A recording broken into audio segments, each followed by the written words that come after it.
International Vedic astrology federation IVF Guruvayur దగ్గర echo garden రిసార్ట్లో 2025 ఆధ్యాత్మిక జ్యోతిష సనాతన సభను ఘనంగా నిర్వహించింది. గతంలో ఎన్నడూ లేని విధంగా ఆధ్యాత్మికత, వాస్తు మరియు జ్యోతిష రంగాల్లో నిపుణులు ఈ కార్యక్రమంలో పాల్గొన్నారు. జ్యోతిష్య శాస్త్రాన్ని వేదాలలో కంటితో సమానంగా ప్రాధాన్యత కల్పించారు. ఈ కార్యక్రమంలో ముఖ్య అతిథి హైదరాబాదుకు చెందిన ప్రముఖ జ్యోతిష్యులు బ్రహ్మశ్రీమంత సూర్యనారాయణ శర్మగారు జ్యోతిష్య శాస్త్రానికి సంబంధించి రహస్యాలను వివరించారు. 27 నక్షత్రాల గొప్పతనాన్ని ఒక్కొక్కటి 9 గ్రహాలతో ఎలా అనుసంధానమై ఉంటుందో విశ్లేషించారు.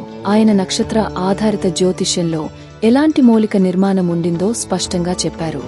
ప్రతి గ్రహం ఒక ప్రత్యేకమైన నక్షత్ర సమూహానికి అనుసంధానమై ఉంటుంది.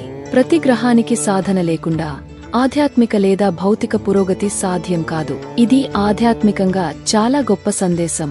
ఒక్కో గ్రహం మన జీవితంపై ప్రభావం చూపుతున్నప్పటికీ దానికి సంబంధించి మనం చేయవలసిన సాధన, ఆచరణ, పరిష్కారాలు ఉంటాయి. వాటిని చేయకుండా పురోగతి సాధ్యం కాదన్నదే ఆయన ముఖ్యమైన సందేశం. ఈ కార్యక్రమంలో బ్రహ్మశ్రీమంత సూర్యనారాయణ శర్మగారిని ఘనంగా సత్కరించారు.